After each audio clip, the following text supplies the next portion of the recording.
Rapidísimamente os doy, porque es educación de la casa y creo que es también debido, importante, una somera presentación de lo que son las biografías de las personas aquí sentadas. En primer lugar, y muy agradecidos, está Jorge Alemán Lavigne, que es psicoanalista y escritor. Ha publicado numerosos libros que dan cuenta de un pensamiento que une psicoanálisis, filosofía y política, así como libros de poesía. Es profesor honorario de la Universidad de Buenos Aires y durante la segunda mitad de los 70 formó parte de la avanzada del psicoanálisis lacaniano en España. Fundó grupos de psicoanálisis y la primera revista lacaniana de Madrid, Series Psicoanalítica, en 1981. Es colaborador en la consolidación del campo freudiano en España, ex miembro de la Escuela Lacaniana de Psicoanálisis del Campo Freudiano en España, ELP, y de la Asociación Mundial de Psicoanálisis, AMP, así como docente del nuevo Centro de Estudios Psicoanalíticos. Entre sus últimas publicaciones, tenemos todas, hemos escogido promocionar y posicionar en la librería, también para esta tarde, ¿no?, Para una izquierda lacaniana y Soledad común, políticas en Lacan. Nos encontráis allí. Arturo Leite es catedrático de Filosofía en la Universidad de Vigo. Su trabajo y publicaciones se han centrado en la hermenéutica, el idealismo alemán, la filosofía griega y la estética. Editor y traductor de Schelling, Hölderlin y Heidegger. Entre otros ha publicado Las épocas de Schelling con Akal en 1998, Heidegger en Alianza 2005 y El arte, el terror y la muerte, que encontráis aquí también, en Ábada 2006, y Postscriptum a El origen de la obra de arte de Martin Heidegger, La oficina, de 2016. Pido perdón por las imperfecciones, si las hay, o de la Wikipedia o de Internet, entonces siempre son dudables. E Ignacio Castro es doctor en filosofía y reside en Madrid, donde ejerce de ensayista, crítico y profesor. Siguiendo una línea de sombra que va de Nietzsche a Agamben, de Baudrillard a Sokurov, Castro escribe en distintos medios sobre filosofía, cine, política y arte contemporáneo. Ha pronunciado conferencias en el Estado y en diversas universidades extranjeras. Como gestor cultural ha dirigido cursos en numerosas instituciones, con la publicación posterior de 7 volúmenes colectivos. Entre sus libros últimos cabe destacar Votos de riqueza, de 2007, Roche de Sebes, de 2011, y La depresión informativa del sujeto, de 2011. Sociedad y barbarie en 2012, una reedición de Roche de Sebes en 2015 y Ética del desorden, que participamos esta tarde. Muchas gracias. En primer lugar, de nuevo la gratitud por estar aquí, por la presencia de ustedes, por estar en esta librería tan significativa en la ciudad y también por estar acompañado ahora de Arturo Leite y de Ignacio Castro, que me ha dado el gusto de presentar su libro, que, como ha dicho Pino, sí, seguramente debe ser una coronación o un punto, vamos a decir, de su trayecto, una canción, un punto verdaderamente importante. Es una lectura que es difícil para mí, en el sentido de que hace años que converso, probablemente ya hace 4 décadas que converso con Castro, entonces tengo que hacer siempre esto que se exige cuando uno está con un texto, de separarlo de las diversas conversaciones y encrucijadas distintas que esas conversaciones abrieron a lo largo de esta vida. Para mí Ignacio es un antifilósofo, si entendemos por antifilosofía, no un rechazo de la filosofía, no un rebajamiento de la misma, sino por el contrario, alguien que se deja atravesar por la filosofía para a su vez atravesarla desde una experiencia que en este caso Ignacio considera constitutiva. Por lo tanto, es imposible situarlo en una tradición clásica de la filosofía o referido a tal o cual autor contemporáneo, aunque los recorre a todos, pero no es susceptible de ser inscripto en ninguno de estos linajes que se podrían ofrecer tanto desde un punto de vista contemporáneo como desde un punto de vista clásico. Aunque, efectivamente, él surca distintos paisajes del pensamiento, grandes autores clásicos y muchísimas referencias conocidas por todos nosotros que están presentes en nuestra contemporaneidad. Como el texto, la antifilosofía que yo le adjudico a Ignacio está caracterizada por una certeza, es decir, es un texto en donde es muy determinante su propia experiencia singular, y es desde su experiencia singular que él aborda, desde esa singularidad desde la cual él se apropia y a la vez él se siente expropiado por la misma, es que él aborda todos los distintos paisajes del pensamiento.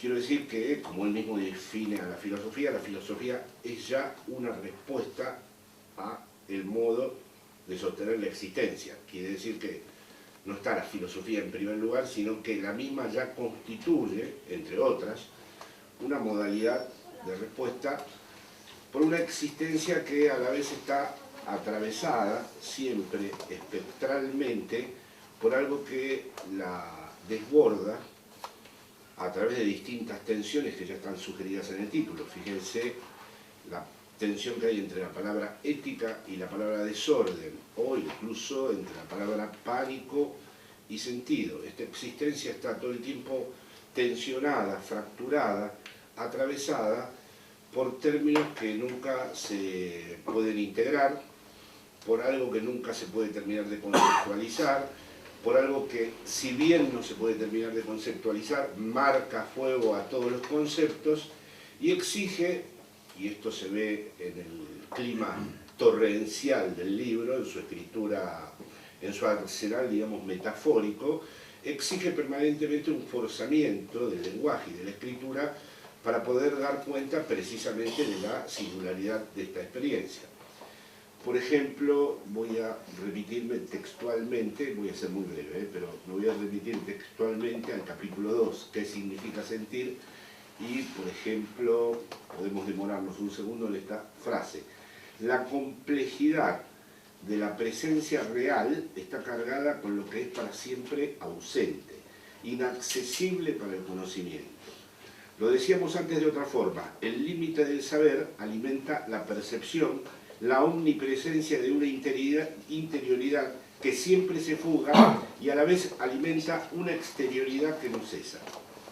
Como ustedes pueden ver en el movimiento interno de esta proposición, hay un montón de aspectos que a muchos pensadores los obligó a encontrar figuras topológicas para dar cuenta, figuras como la banda de Moebius, la botella de Klein, en fin, una serie de figuras topológicas para mostrar este movimiento que esta misma frase implica y concierne, que es la complejidad de la presencia real, está cargada con lo que para siempre está ausente, inaccesible, y a la vez el límite del saber alimenta la percepción, la omnipresencia de una interioridad que siempre se fuga, y a la vez alimenta una exterioridad que no cesa. Es decir, que la interioridad se fuga, la exterioridad no cesa, y todo el tiempo el saber y el conocimiento están atravesados por el límite de eso que es inaprehensible, pero que a la vez socava desde adentro todo lo que se pueda conjugar como pensamiento, articulación conceptual, proposición filosófica. Es decir, es una existencia que tiene un afuera, un ser de lo afuera, como diría el propio Ignacio Castro, que está interpelada esta existencia por este afuera, y a la vez esta existencia en su interior no hace más que hacer resonar ese afuera, ¿no?, a través de los distintos puntos de fuga de la vida interior, ¿no? O sea que en esta existencia no hay nada que se pueda clausurar, ni nada que se pueda concebir, sino está a la vez siempre sumergida en este movimiento en donde el afuera y el interior están atravesados por esta especie de catástrofe que es lo inaccesible para el saber y a la vez el punto de fuga interior. Esto exige, como el propio libro lo asume un gran trabajo sobre qué es el lenguaje y qué significa hablar. De hecho, uno de los capítulos se llama Formas de hablar, que es el capítulo 5, ¿no? Y en donde efectivamente, si estamos situados y confrontados con una experiencia tan singular, el lenguaje ya es siempre una traducción. Es decir, no se trata solo de traducir un texto a otra lengua, sino que la propia lengua natal de cada uno es el esfuerzo imposible por traducir esta experiencia previa que está tanto en un exterior radical como en un interior absolutamente inaprehensible. Por lo tanto, no hay que esperar que llegue el momento de la traducción de un texto a otro, sino que la propia lengua natal está socavada desde adentro, está trabajada desde adentro por toda esta operación en donde se conjuga a la vez un exterior inaprehensible y una vida interior que a la vez se fuga. Así que con respecto a aquellos que, vamos a decir, rebajan o critican a la traducción como un momento secundario con respecto a una lengua original que fue siempre traicionada, como lo dice el célebre dicho, por la traducción, Ignacio destaca, para ser coherente con esta experiencia singular de la cual él quiere dar cuenta, que mientras estamos hablando vamos dando cuenta de que no sabemos vivir y que estamos atravesados por algo que no se puede conceptualizar y que vivir es de algún modo estar en correspondencia con este afuera que todo el tiempo no nos interpela, ¿no? O como él lo dice, el murmullo de las sensaciones abstractas en las que vivimos, ¿no? Por lo tanto, la lengua es traducción y hablamos porque no nos conocemos, porque tampoco sabemos qué significa morir y por lo tanto tenemos que atenernos, y el libro es pródigo en esto, a lo que él llama aparentes oxímoron.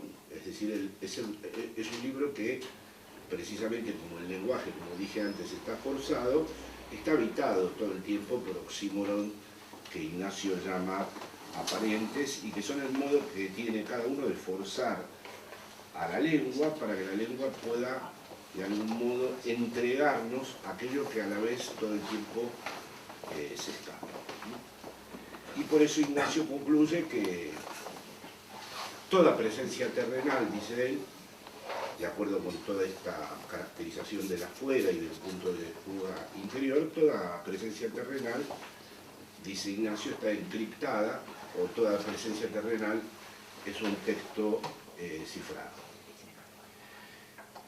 Es decir, que la existencia está todo el tiempo, vamos a decir, cabalgando en una perspectiva, o siendo trabajada por una perspectiva que la está llevando siempre más allá de sí misma. Es decir, hay algo que tiene que ver con eso que Castro llama el afuera, o con ese interior que se fuga, o con algo que verdaderamente el lenguaje tiene que aceptar como intraducible, aunque no tiene más remedio que traducir. Y en ese sentido, la lengua, dice Castro, vive de una exterioridad real que a la vez la impulsa por dentro. Y la existencia, digamos, estaría confrontada todo el tiempo a esta exterioridad real que la impulsa por dentro. Hay una pregunta que en esta descripción difícil que estoy haciendo de un libro que tiene muchas páginas y, como les dije antes, dispone de un gran arsenal retórico, que surge. Es decir, Ignacio no deja de examinar muchos escenarios contemporáneos en donde la existencia no ha decidido vivir de esta manera. Lo dice textualmente, dice: la humanidad actual parece haber decidido no dejarse vivir. Parece haber decidido, en vez de optar por estas tensiones irremediables e irreductibles, en vez de admitir este afuera que tensiona la vida todo el tiempo, este interior que se nos escapa, esta lengua que nos obliga todo el tiempo a traducirla, aunque sea la lengua natal, este carácter, digamos, indescifrable de cada existencia o singular, ¿no? Sin embargo, parece que hay algo en la humanidad, y sobre todo en los dispositivos contemporáneos y en los distintos modos en que la lógica actual de la vida ha quedado intervenida por diversos dispositivos, en donde se ha decidido lo que Ignacio llama no dejarse vivir, no salir al peligro, dice Castro, de esa exterioridad, o no salir al peligro de una exterioridad que nos rodea por dentro. De nuevo ven, ¿no? Cómo está siempre forzado el espacio, es decir, esta existencia no se atreve a afrontar esa exterioridad que a la vez nos rodea por dentro. Es todo el tiempo un espacio que no se podría concebir de modo topográfico, sino que es más bien topológico, porque es por un lado que nos asedia desde afuera y a la vez nos rodea por dentro. La pregunta que surge, como decía antes, y con esto finalizo, es ¿qué es lo que ocurre? ¿Por qué, si la existencia es originariamente algo que está confrontado a algo que el propio Castro dice que no es histórico? En esto es interesante ver que Ignacio Castro no comparte ni las visiones progresistas ni ilustradas de la historia, porque hay algo todo el tiempo inmutable, que es esta herida incurable de esta existencia abocada a estar siempre concernida por un afuera que no puede codificar y a la vez por un interior que a la vez se le escapa. Si todo esto sucede de esta manera, ¿cómo es que han logrado los distintos dispositivos, si ustedes quieren el poder, si ustedes quieren la técnica, si ustedes quieren el capital, que las vidas o la humanidad actual parezca haber decidido no dejarse vivir? ¿Hasta qué punto? Es una cuestión que me surge en la lectura del libro.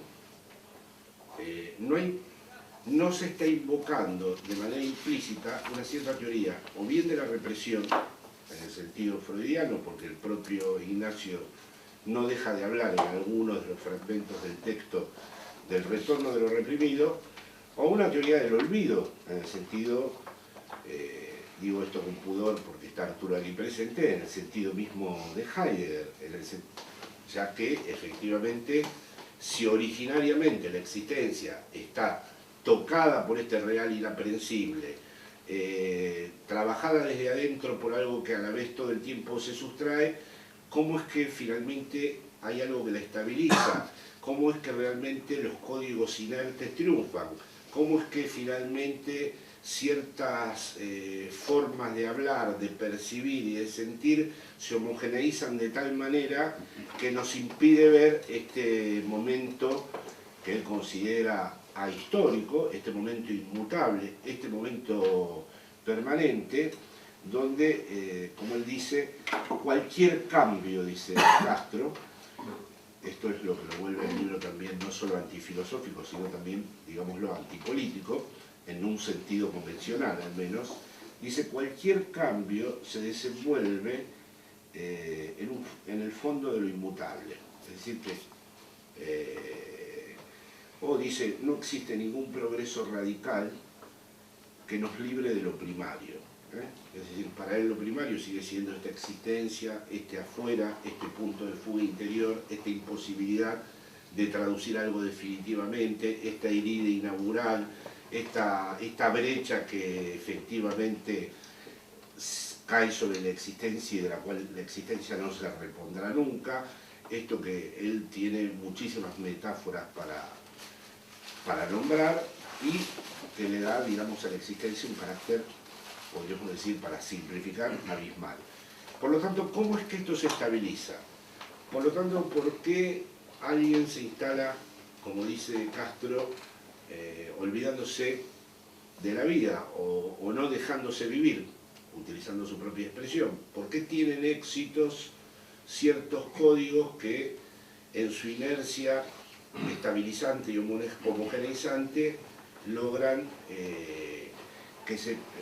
Castro no usa esta palabra, no usa la palabra olvido, pero logran, vamos a decir, que la propia existencia ingrese a una zona en donde estos riesgos primordiales, esta relación con el misterio, esta relación con lo sagrado, son metáforas que él utiliza, esta relación con el peligro, esta relación con una fuera ingobernable, esta relación con un inmutable histórico, se adormezca.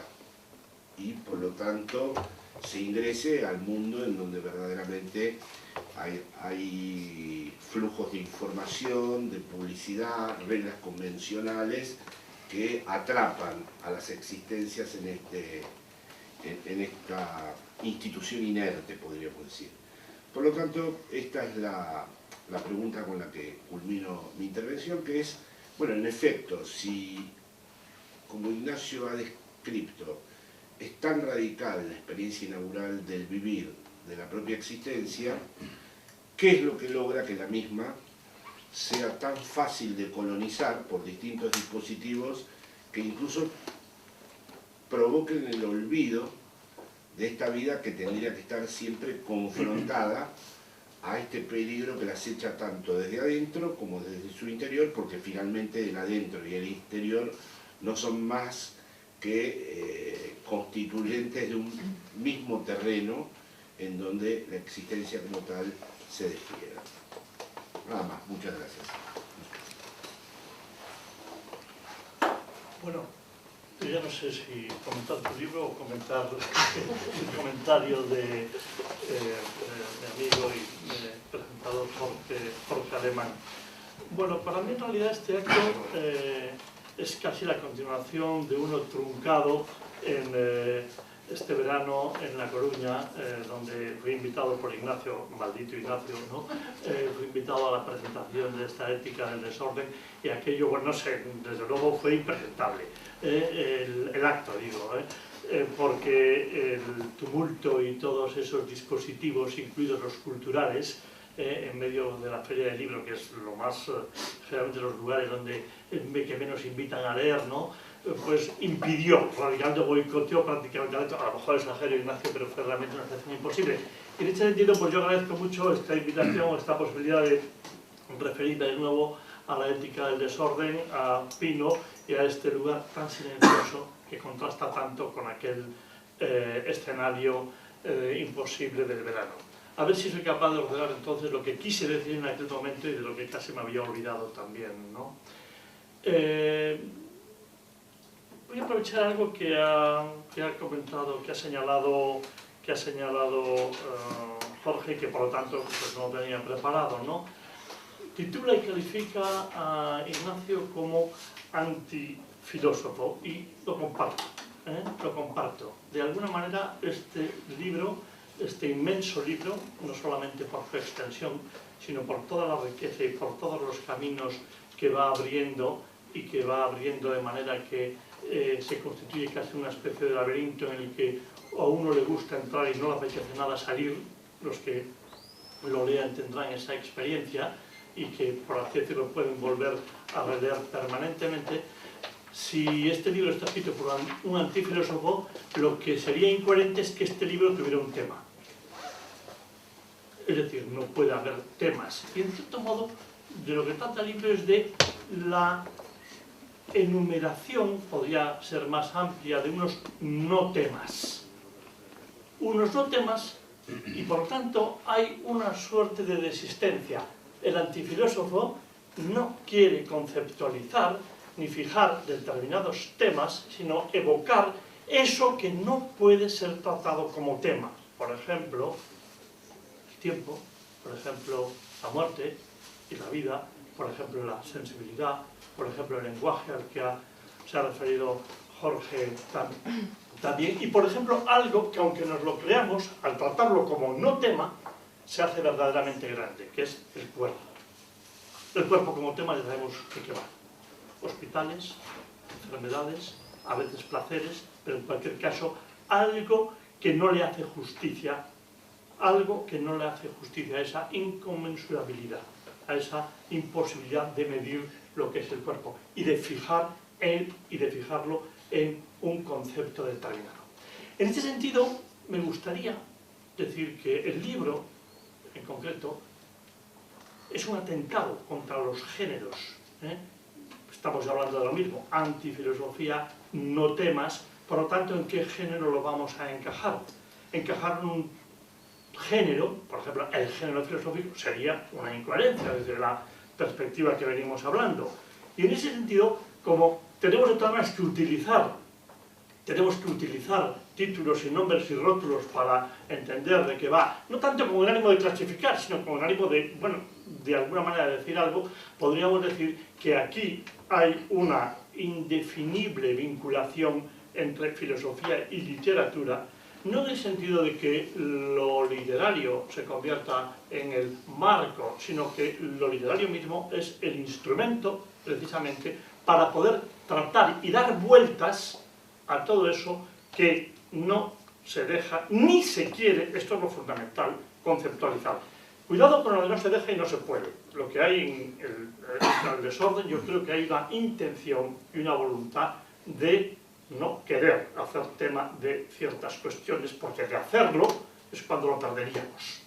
De ahí la dificultad del libro, que no se traduce en una dificultad de lectura, al contrario, yo creo que en Ignacio hay una cierta, lo digo en todo el sentido nietzscheano y positivo, una cierta ligereza, en el sentido de que justamente ese estilo es el único que se puede utilizar para tratar, justamente como no tema, esas cuestiones. Y no es que no llamar ni siquiera grandes cuestiones frente a las pequeñas cuestiones, yo diría al contrario, la muerte, el tiempo, la sensibilidad, el cuerpo, son en realidad pequeños temas, porque son los temas de cada día, o los no temas de cada día, aquello en lo que siempre estamos involucrados y que no hace falta ir a estudiar a ninguna parte. No tenemos más que despertarnos por la mañana, a veces incluso dormidos, para que todo esto esté, por así decirlo, actuando y procediendo.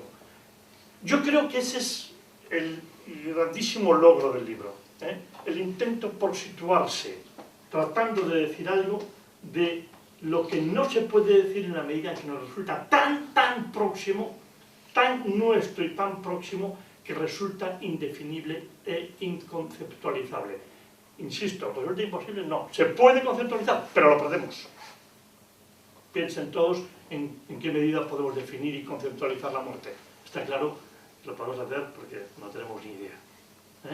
En la medida que tuviéramos idea de la muerte o del tiempo, estaríamos muertes o no tendríamos conciencia. Este es el problema y digamos, el cruce, si quiere, el abismo en el que se sitúa esa escritura, que de todas maneras es una escritura, como no podía ser de otra manera, bella. Lo bello, en cierto modo, está relacionado con el vacío. Lo bello es inidentificable. Justamente reconocemos como bello aquello que tampoco podemos conceptualizar. Por eso el libro es bello, también. Por eso el libro, cuando empieza a convocar a todas esas voces que le acompañan no para, por así decirlo, rellenar y ejemplarizar lo que dijo este, el otro, el de más allá, sobre el mismo tema, sino como elementos mismos de ese dar vueltas a esos no temas.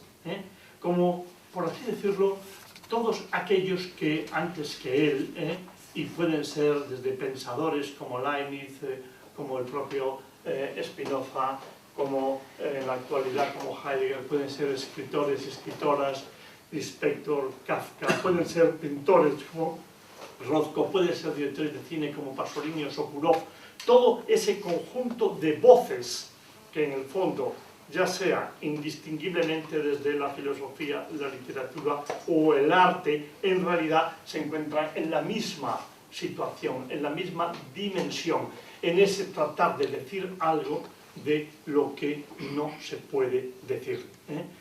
En esa medida yo, creo que en La Coruña tuve ocasión de decirlo y lo repito ahora, este libro, en lo que tiene de esa convocatoria de citas como un libro coral, como un gran coro, en el que el escritor, en este caso Ignacio, simplemente oficia como otro más, oficia convocando a todas aquellas voces.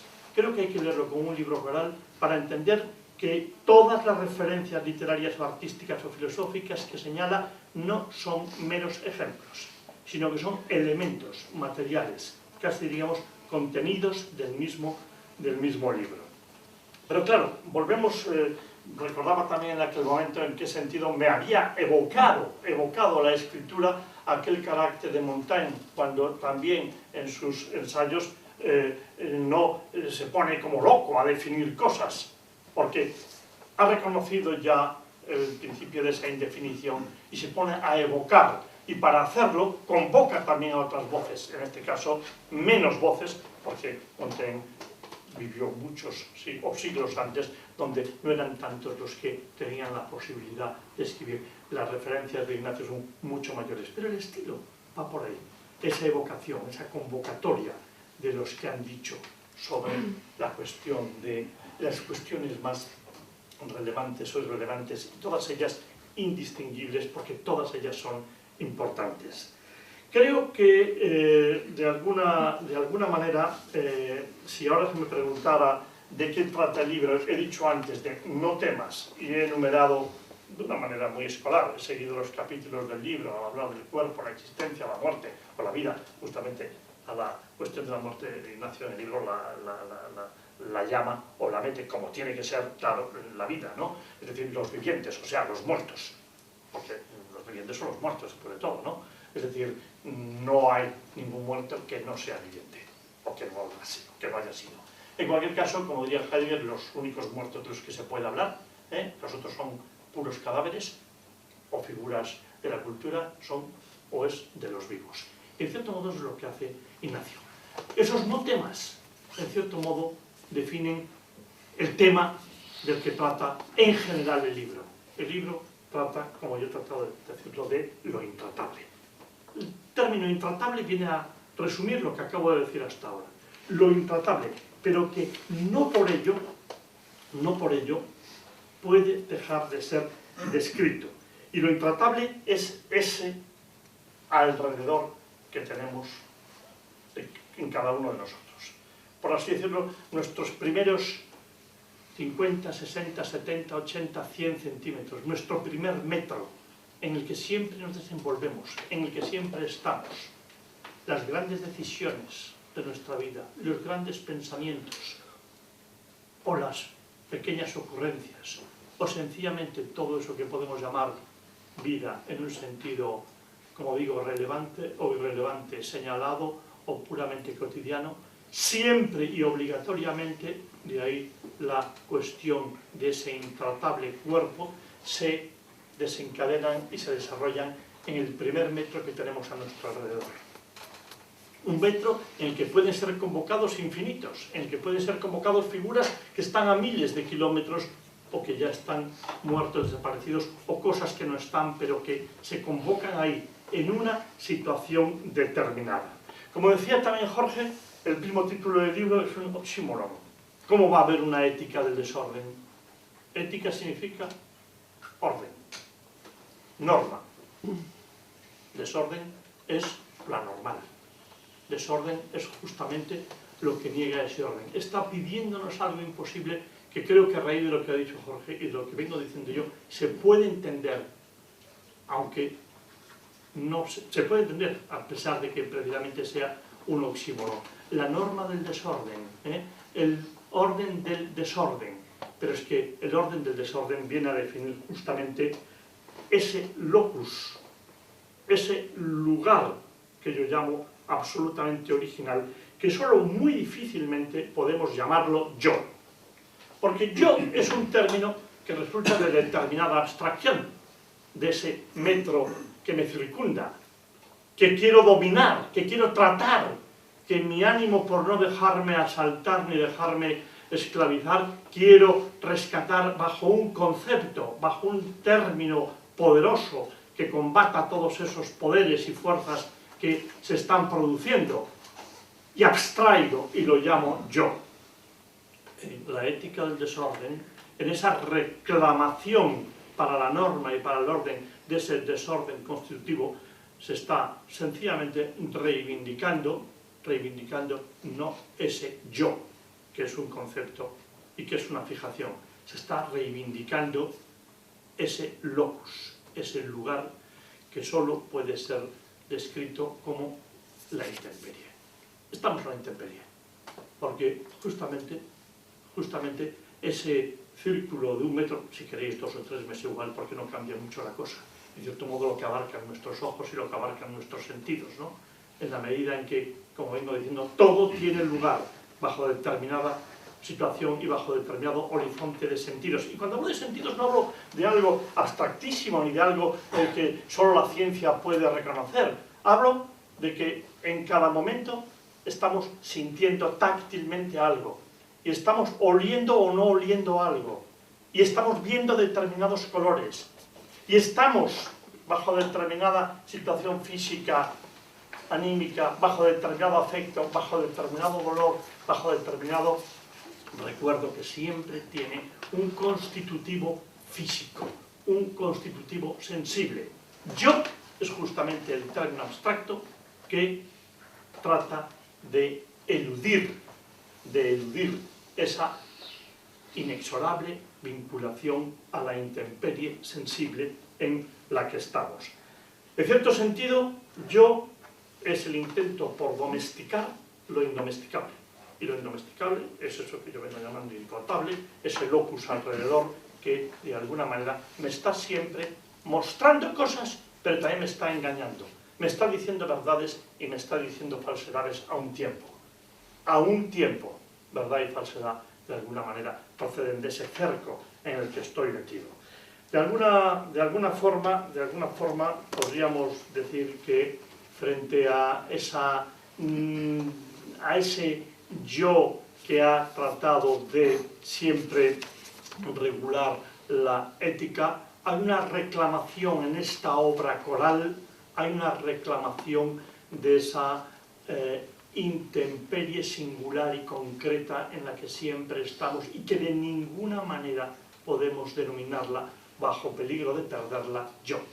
Porque si la llamamos yo, se acabó. Nos quedamos simplemente, o perdemos si queréis, esa realidad. Creo que nada mejor que la literatura, ¿no?, para revelar esa debilidad del yo que nos devuelve a la intemperie. Pongo como ejemplo ese esquema clásico de las novelas criminales o policíacas en las que se planea un crimen, podríamos hablar de otra cosa, pero es que el género invita a presentarlo, pero siempre algo, por lo menos en las buenas, hace fracasar ese crimen. Es decir, siempre hay algo que falla, porque el proyecto y el plan nunca puede ser perfecto. Puede ser una acción criminal, puede ser una acción militar, o puede ser simplemente el plan de ir a la esquina a buscar una barra de pan. Algo puede siempre torcer y lo tuerce ese proyecto y ese plan. En el ascensor para el cadalso, recuerden, el ascensor se estropea y el criminal se queda atrapado allí, a pesar de que el plan era perfecto, pero no contaba con ese metro alrededor en el que todo puede fallar y falla. Y de alguna manera el lugar del cuerpo es el lugar del fallo, el lugar en el que ningún proyecto puede tener un éxito. Yo creo que hay una reivindicación de esa intemperie en toda la obra de Ignacio. Hay una reivindicación de eso que ya no podemos llamar yo, y hay una reivindicación en el fondo de ese de ese no, de esa, digámoslo, negatividad que está o que hay que volver a conocer o reconocer o reinterpretar de nuevo, en lugar de en el sentido de la negación lógica como algo positivo, como algo, digamos, reconocer la positividad del in. Lo tratable, lo domesticable, es siempre algo que inmediatamente podemos dejar atrás. Lo conocemos y lo dejamos atrás. El tratamiento del indomesticable, intemperie, intratable, el tratamiento de ese in es el que produce toda esa riqueza. Por último, y para terminar y no aburrirles en exceso, yo creo que el libro también tiene un componente militante, un componente militante que se lee más allá, si acaso, de esa coralidad de la que hablo, un componente militante contra la reducción de la existencia a política, contra la reducción de la existencia a economía, contra la reducción de la existencia a psicología. Podría seguir, pero me quedo con estas tres variantes y vertientes: política, economía, psicología, en el sentido de que hablamos de política, economía y psicología como de paradigmas de esas ciencias humanas. Y realmente la pregunta es, ¿pero realmente puede haber ciencias de lo humano? Naturalmente, como un psicólogo profesional al lado me tengo que apartar. Pero puede haber ciencias del humano, o más bien lo que debería haber es acerca del humano otra cosa, otro tratamiento. En este libro se ensaya. Yo creo que lo que reivindica el libro es la pura ética de la intemperie. Y la intemperie me parece el mejor término para resolver ese oxímoron. Ética del desorden es, en el fondo, descripción de la existencia, singular y concreta. Y en ese sentido, descripción y dar vueltas a esa intemperie en la que siempre estamos, o, como ha dicho Jorge, deberíamos estar. Por así decirlo, desconectando, por lo menos de vez en cuando, esos dispositivos que no nos dejan estar a la intemperie, que nos quieren proteger siempre. Muchas gracias. Bueno, queridos compañeros de tarde, bueno, mil gracias a los héroes de la tarde, María y Pino, como siempre, con este lugar tan acogedor. Mil gracias a mis compañeros de mesa, Jorge Alemán y Arturo Leite, que no sé si me han puesto la cosa un poco más fácil, un poco más difícil. No es fácil, sabéis, hablar de las cosas de uno, sobre todo cuando uno no ha podido no hacerlas. No es fácil hablar de algo que uno no ha diseñado, escogido, planificado, sino que ha salido a través de uno. Es un poco el carácter de este libro, que cambió, no sé si 100, pero sí 20 veces de plan, de objetivo. Empezó como una cosa mucho más convencional sobre lo que dijo Heidegger y lo que dijo Wittgenstein, y acabó siendo un largo ensayo sobre el orden o el desorden del sentido, en el cual los nombres propios, como sugerían mis compañeros de mesa, solo, digamos, puntúan algo que debe vivir por sí mismo. El libro, en realidad, el título ya mismo del libro, aparte de jugar con la ética según un orden geométrico de Spinoza, y Spinoza es importante en este libro, el título habla de la importancia real de lo no elegido, de lo que adviene de manera contingente, sin avisos. Todo el libro es una constante aproximación conceptual y verbal a lo que ocurre, sin ser llamado, destituyendo, como decían mis compañeros de mesa, un poco el reino del yo, el reinado del yo, el narcisismo en el cual nos atrincheramos frente al mundo. En ese sentido, pues el libro es un intento de poner en pie la paradoja de una ética de lo exterior, de una ética de lo que adviene, pero juraría que esto no está tan lejano de algo que nos ha nombrado hoy, y es la lógica de los estoicos. Es decir, en los estoicos había ya, y no es un caso único en la historia, un intento de pensar una ética que tenga que ver con la exterioridad que se precipita sobre el hombre. Una ética, por tanto, que, digamos, rediseñe el mundo humano, una ética que, en cierto modo, le dé forma a lo humano, pero a partir de lo no elegido siempre, de la cifra que se muestra a través de los aparentes accidentes que quedan en pie. En este sentido, no es extraño que el libro tenga una buena relación con la ciencia contemporánea, cuántica, indeterminista, discontinua, con la cual yo en ningún libro me había aproximado. Hay una parte especialmente impertinente del libro que jamás se cita, seguro que esto no tiene nada que ver con la represión, pero así es, que se podría llamar el materialismo de Dios. Hay una única cita en la introducción sobre el argumento ontológico acerca de la existencia de Dios, que tiene mucho que ver con esto que os digo, la aproximación a la indeterminación tanto desde el lado de la religión como desde el lado de la ciencia. Y esto es un poco, se diría, también se podría decir, lo intratable, un poco el eje del libro. Todo lo intratable que hay en lo que nos rodea.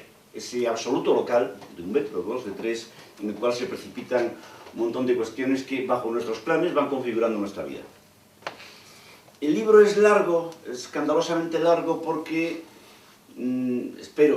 porque intenta desmontar, punto por punto, en esta inmensa prisión en la cual, en cierto modo, vivimos los occidentales hoy en día, desmontar este cierre en el cual estamos refugiados. y lo intenta a partir de una tesis muy vieja, que es la tesis más vieja de la filosofía, la más escandalosa, imposible de demostrar que es falsa, la tesis según la cual todo ocurre en una mente cualquiera. Hay múltiples autores, también Whitman, aparte de Berkeley, que configuran esta tesis a lo largo del libro, pero ¿esto qué significa? Pues significa que en realidad lo que llamamos singularidad es el resonar enorme de cualquier pequeño punto de sentido que repercute en lo que llamamos el sujeto. Es decir, el hecho de que cada cosa ocurra en un recipiente que en cierto modo no tiene más fronteras que el agujero negro del universo significa que cada cosa ocurre con una enorme resonancia universal. Y justamente este es el tema del libro, lo universal de la contingencia, lo universal de los accidentes que aparentemente se acercan con un paso extremadamente tímido y discreto. Hay una frase de Nietzsche que podría ser muy citada en el libro, que quizás no es citada ni una sola vez, o quizás una, que viene a decir más o menos: los grandes acontecimientos que nos van a cambiar se acercan con pasos de paloma, y en cierto modo es un leitmotiv del libro constante. En ese sentido, pues el libro continuamente abre, si queréis, los temas hacia el no tema. Abre los temas porque analiza cada cuestión, múltiples cuestiones, que quizás por un problema de tiempo no han podido ser abordadas en un índice temático del libro, múltiples cuestiones de todo orden, desde lo más tópico de la historia de la literatura o la filosofía hasta lo más banal de nuestra vida cotidiana. Múltiples cuestiones las analiza en una vibración que inyecta en ellas un tétrico o no tétrico extrañamiento. Por eso el libro, en cierto modo, se puede decir que trata una sola cosa, ese vibrar de cada punto de la existencia en ese fondo sombrío del universo, y por eso el libro se puede leer a contrapelo de su largura de manera totalmente salteada y fractal. Es decir, como el libro se concentra en cada punto, pues admite perfectamente, creo yo, como otros textos, una lectura desordenada, porque de alguna manera cada capítulo concentra el todo. Fijaros, por ejemplo, en dos breves fragmentos del libro. Lo breve es quizás lo mejor y lo peor del libro, es decir, aquellas precipitaciones de sentido en las cuales, en cierto modo, todo el libro se concentra. El otro día cité dos cosas: el deber de un hombre es apurar su vida de tal modo que la muerte ya no tenga nada que llevarse, y también cité esto, que anda por ahí: corremos para no tener sentido, para que el enigma del tiempo no nos atrape o roce ningún espacio. Pero también se podría decir otra cosa, que también aparece aquí y allá y concentra todo el sentido del libro: el que se ha protegido en la religión de la seguridad acabará demasiado muerto para vivir y demasiado vivo para morir. En fin, que el libro, de alguna manera, abordando en 5 espacios temáticos que son más o menos canónicos: la sensibilidad, la intuición y el cuerpo, el espacio y el tiempo, la vida mortal y el lenguaje, aborda múltiples cuestiones que intentan mantener una tesis extremadamente incómoda para nuestro orden, ilustrado, moderno, etc. Y es que, de alguna manera terrible, no hemos perdido nada. Y lo inmundo del mundo, y por lo tanto toda la profundidad del mundo, sigue aquí. Y no hay poder que haya podido reprimir esta cercanía de la misma sombra que, en cierto modo, prometió y amenazó a nuestros antepasados. Quizás lo más impertinente del libro es, lo sugería Jorge Alemán, su tratamiento constante de lo atemporal o de lo histórico, de una región de sombra que convierte en bastante irrisorias todos nuestros sueños de cortes epistémicos, etapas que dejen atrás periodos anteriores de la humanidad y que de alguna manera alejen lo elemental de nosotros. Juraría que todo el texto surgió, por eso, de cierto modo, me siento libre de él, y creo que el pensamiento es así, por un afán más o menos desesperado de supervivencia. Creo que el pensamiento es una función de la existencia. La existencia es lo más peligroso del mundo, mucho más que los enemigos exteriores que continuamente nos cercan. Es mucho más peligroso vivir que cualquier gobierno, que cualquier dictadura, cualquier amenaza óntica que nos amenace por fuera. En ese sentido, creo que el libro dibuja de manera, no sé si beatífica o temible, un peligro mortal que sigue aquí, nos pongamos como nos pongamos. Juraría que en ese sentido el libro no es antifilosófico, sigue dialogando bastante cómodamente con personajes muy distintos, no solo Leibniz está muy presente, sino que también Martin Heidegger y los presocráticos y Platón. El libro no tiene problemas, Ética del Desorden no tiene problemas en sentar en la misma mesa gente que aparentemente, doctrinalmente estarían en las antípodas, porque intenta abordar un campo común, un terreno elemental común, quizás más que nunca diseñado los presocráticos, que permite que Hegel pueda ser en cierto modo otro, y Nietzsche en cierto modo otro, y Platón otro, y los tres y muchos otros, pues en cierto modo mantengan una tensión similar y paralela.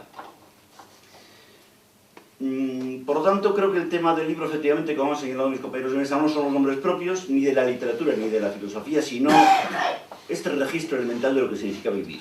Y el libro milita en eso. Y el libro, en este sentido, Ética del Desorden, a diferencia de casi todo lo que yo había hecho hasta entonces, deja a la crítica en segundo lugar, aunque es posible que aquí y allá se me vaya la mano en el campo de la crítica, deja a la crítica en segundo lugar, y lo peor del libro es la afirmación. La afirmación impertinente, la afirmación no positiva de que la intemperie sigue aquí. Y que tenemos que lidiar con eso, muy por debajo y muy por encima de todos los peligros que nos cercan, que son temibles ahora como eran hace 50 años o 150. No es casual, creo, que el arte, la literatura y en general el arte sea un constante motor de esta escritura, porque, como decía un clásico del siglo pasado, si la industria conserva añadiendo una sustancia que altera lo original, el arte conserva abrazando esa putrefacción de lo original, abrazando la caducidad de lo original. El arte conserva entrando en la finitud, tuteando directamente, si queréis, la intemperie de la finitud, en vez de intentar elevarnos a un plano distinto en el cual la materia original sea alterada, retocada. En ese sentido, creo que todo lo que podamos llamar levedad tiene que ver con un buen afrontamiento de lo trágico. Y el libro creo que intenta un afrontamiento de lo trágico, por lo tanto, aquí y allá, como sugería Arturo, puede ser leve. No solo porque es breve y se concentra en un punto, sino que además corre con la tontería del tiempo. Y se permite el lujo de utilizar tanto emblemas populares que he saqueado todos los refranes habidos y por haber, tanto que a veces ni los cito, están por ahí mezclados con mis palabras, hasta el punto de que a veces ya no sé si son mías o del refranero, y he saqueado también, no siempre citando, aunque el aparato grito es muy amplio, he saqueado una inmensa legión de saberes anómalos oculta bajo los grandes nombres, Hegel incluido. Hegel es mucho más minoritario de lo que podemos pensar. El propio Hegel, ya no digamos Heidegger o Platón, son mucho más cercanos a nosotros y mucho más cómplices de una dialéctica de lo ínfimo de lo que podemos imaginar. Y por lo tanto, pues en esta lógica paradójica en la cual se mueve el texto, pues tampoco tiene ningún problema en que Freud y Lacan, más Lacan que Freud, aparezcan entremezclados en este registro en el cual la intemperie debe una y otra vez resurgir. Para terminar, antes de que habléis vosotros, creo que he intentado escribir en castellano, aunque no siempre lo he logrado. Creo que el libro es también un canto al castellano, a la potencia universal del castellano.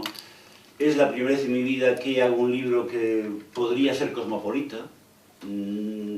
Ninguna región de la Tierra, ninguna nación, ninguna cultura está fuera por principio. Por ejemplo, he saqueado a fondo a Whitman como poeta y como pensador. He utilizado a fondo la cultura, la filosofía y la literatura de los 5 continentes como nunca había hecho. Y esto quizás permita que el libro, y no es un mal final, pueda ser de todos y a la vez no sea de nadie. Gracias.